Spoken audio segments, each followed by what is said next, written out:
कटारा पैसा जिला समन्वयक भाई साहब से आग्रह करूंगा कि वे भी दो शब्दों से हमें आपके वचनों से कृतार्थ करें।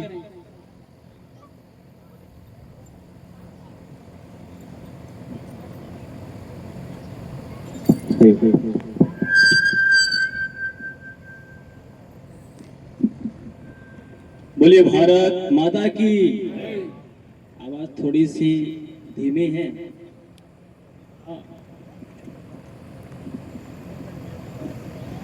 प्रतिभा सम्मान समारोह के पश्चात थोड़ा सा एक बार थोड़ा और जोर लगाएंगे ताकि आवाज जिनका भी हमने सम्मान किया थोड़ा उत्साह वर्धन उनका ठीक फिर से हो जाए। बोलिए भारत माता की। भारत माता की। बहुत बहुत धन्यवाद। आज के इस प्रतिभा सम्मान समारोह के शुभ अवसर पर मंचासीन सभी सामाजिक और शासकीय सेवकों की उपस्थिति और जनप्रतिनिधि उपस्थित हैं और आप सभी इस कार्यक्रम के साक्षी बन रहे हैं। आप सभी माता बहनें और भाइयों को सबको प्रणाम नमस्कार। दिन है और अवसर है कि एक छोटे से गांव से निकल करके इंदौर जाकर वहां छोटे से कमरे में पढ़ाई करना और असिस्टेंट प्रोफेसर बनना, और वो भी लॉ के क्षेत्र में, कानून के क्षेत्र में। अर्थात अभी दशरथ जी जहाँ पढ़ा रहे हैं वहाँ कई एडीपीओ पढ़ाई कर रहे होंगे भावी, और कई सिविल जज पढ़ाई कर रहे होंगे, और कई सामाजिक सेवी भी पढ़ाई कर रहे होंगे।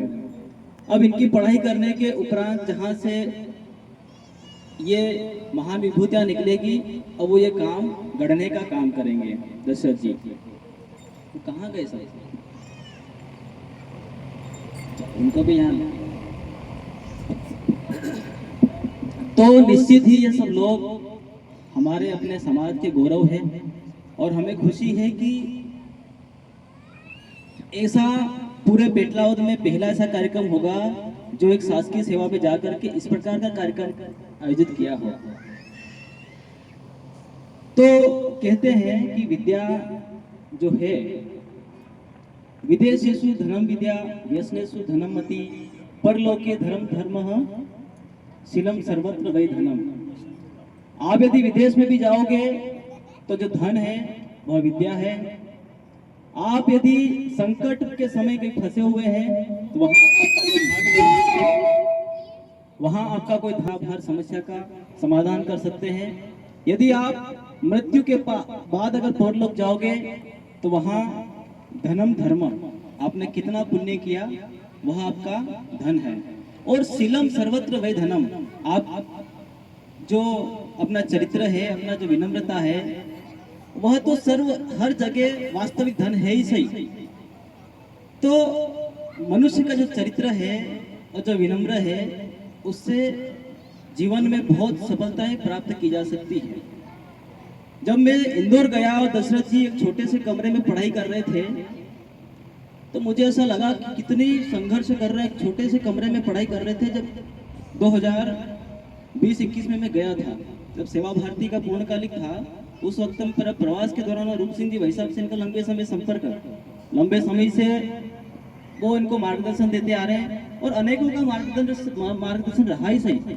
लेकिन जब मैंने उनकी स्थिति देखी, वास्तव में व्यक्ति में यह समझता था कि यार टीचर विषय बन जाए तो भी कम से कम जीवन ठीक हो जाएगा, इतनी स्थिति थी। और एक समय का भोजन करते थे, इन्होंने खुद ने कहा एक समय, अभी तेरे शरीर से भी अच्छे लग रहे हैं, उस समय ऐसे थे बिल्कुल। मुझे तो ऐसा लग रहा था कि 2-3 दिन में एक बार भोजन कर रहे होंगे, ऐसी स्थिति थी वैसा भी नहीं। तो जिस दिन से इनका रिजल्ट आया तो मुझे बहुत खुशी हुई कि यार हमारे बीच में से व्यक्ति असिस्टेंट प्रोफेसर बना।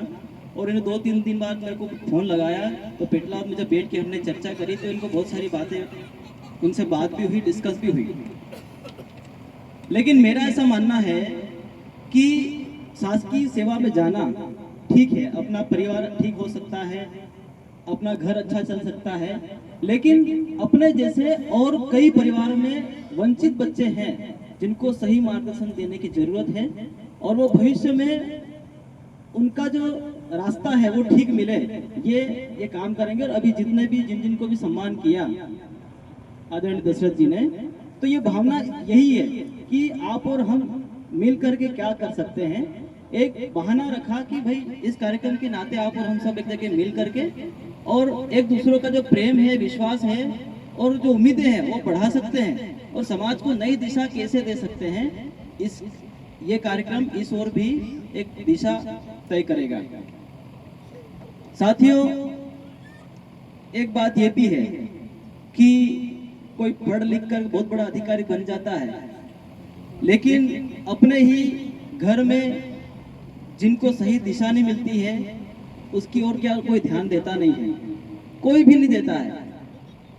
कोई एसडीएम बन गया, कोई कलेक्टर बन गया, लेकिन परिवार के भाई के बच्चे, काका के बच्चे, उनको कहाँ सही रास्ता बताना है ऐसा कोई ध्यान देता नहीं है, अधिकतम मैंने देखा है।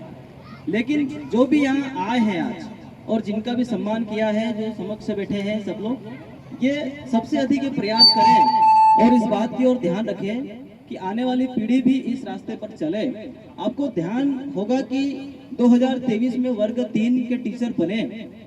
भाई साहब, अपना जो जनजातीय आरक्षण है, रिजर्वेशन है, उसमें 1000 सीट खाली रह गई। कितनी? 1000 सीट खाली रह गई, मतलब लोग क्वालिफाई नहीं हो पाए। पर्याप्त पद थे, लेकिन 1000 सीट खाली रह गई जो ऐसे ही चली गई। अब वो 1 लाख की भर्ती कब हो, कब, लेकिन मेरा ऐसा मानना है कि हम उस काबिल बने। सरकार भी सिर्फ कागज का टुकड़ा रिजल्ट लेकर के भर्ती नहीं करेगी, तो उस लायक भी हमको बनना पड़ेगा। और ऐसा नहीं है कि सिर्फ 12वीं के बाद ही हम बेहतरीन पढ़ाई करना ही है, लेकिन हमारा अपने बच्चों का जो बेस है वो भी मजबूत होना चाहिए। वो बेस कहाँ से मजबूत होगा? तो हर गांव में प्राइमरी स्कूल है, हर गांव में मिडिल स्कूल है, तो वहाँ बच्चे ठीक से जा रहे हैं प्रतिदिन स्कूल, या फिर वहाँ जो टीचर आ रहे हैं सही से पढ़ा रहे हैं कि नहीं, उस ओर भी ध्यान देना चाहिए, क्योंकि बच्चे आपके अपने हैं। तो इतना ही कहकर मैं अपनी वाणी को विराम दूंगा। अगली बार फिर कभी मौका मिलेगा तो फिर रूबरू होंगे, लेकिन मैं इनका आभार प्रकट करूंगा कि इन्होंने बहुत अच्छा कार्यक्रम रखा है। और